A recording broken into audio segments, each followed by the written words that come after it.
Herkese selam. Video geçmeden ve kanalımıza abone olup like atıp yorum yapmayı unutmayın. Hoş izlemeler. Herkese selam değerli YouTube izleyicilerimiz, hoş geldiniz. Bugün şu videomda günlerim sizlerle Ultimate Sync Simulator oyunu oynayacağız. Bilirəm çoxlarında video gelmir kanala. Ona göre de özürlü sayın nəzər alarsınız. İndi isə belə bir oyuna qarşınızdayıq. Video başlamadan əvvəl kanalımıza abone olup like atmayı unutmayın. Keçdik videoya. Demək, uşaqlar, ben hansı bir balıktım daha çok. Daha çok orada tutmak isterim. Buranı açıp burada tutak. Hadi arkadaşlar gidelim.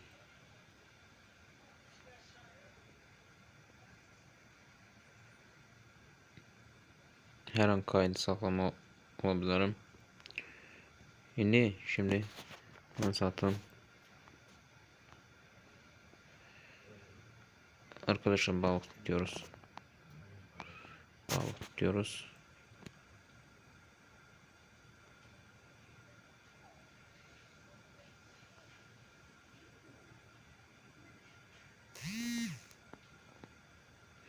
Balığımız gelir. Dönene çıkacak.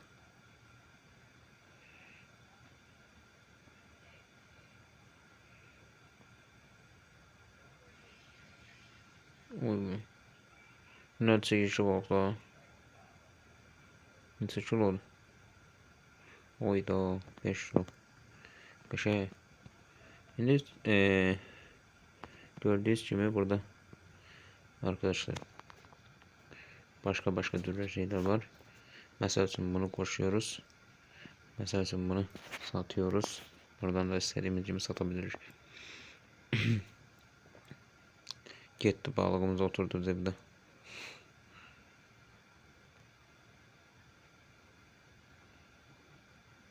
Ama döntü yok neyiz.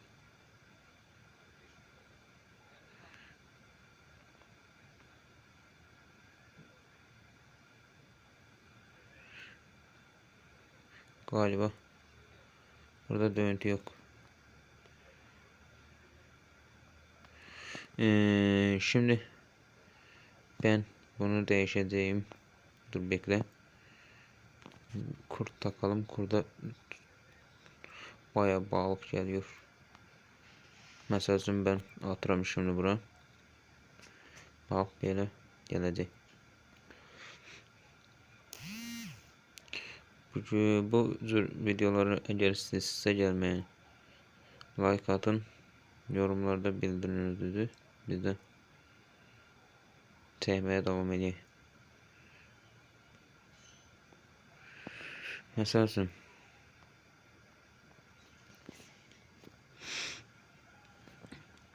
yakında inşallah çok güzel video paylaşacağım. Markette bir gün kalmış videosu. Kim isterse yorumlarda yazsın. Ben de çekim paylaşırım.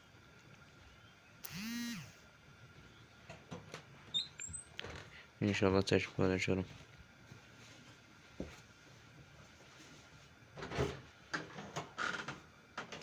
Bu çok güçlü balığa okşuyor.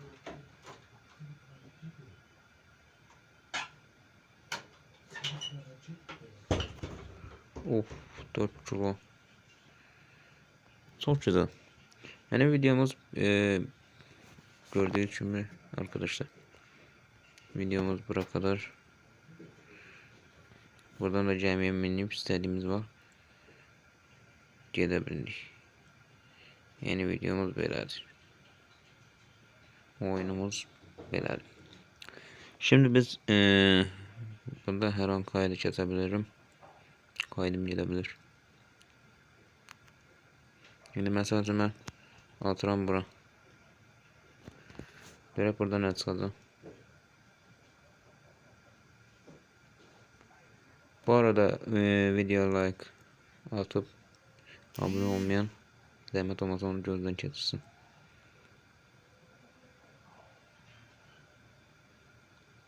Bu tür oyunlarında Devamı gelmek istiyorsa yorumlarda diyebilirsiniz.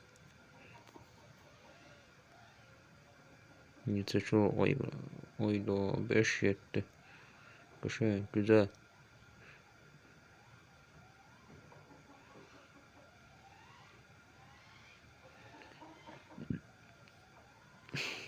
Arkadaşlar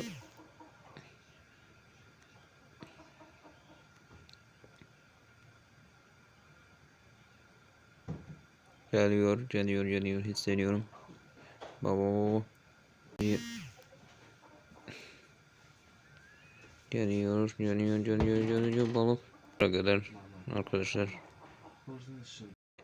Arkadaşlar videomu kısa bölmesi böldüm. Özür sayın. Ki ışıklar gitti hem de ki internetim gitti ona göre şanslı. Videomuz buraya kadar. Video eğer hoşunuza geldiyse like atın. Kanala abone değilse abone olun. Hoş izlemeler. Sağ olun. Selamat kalın.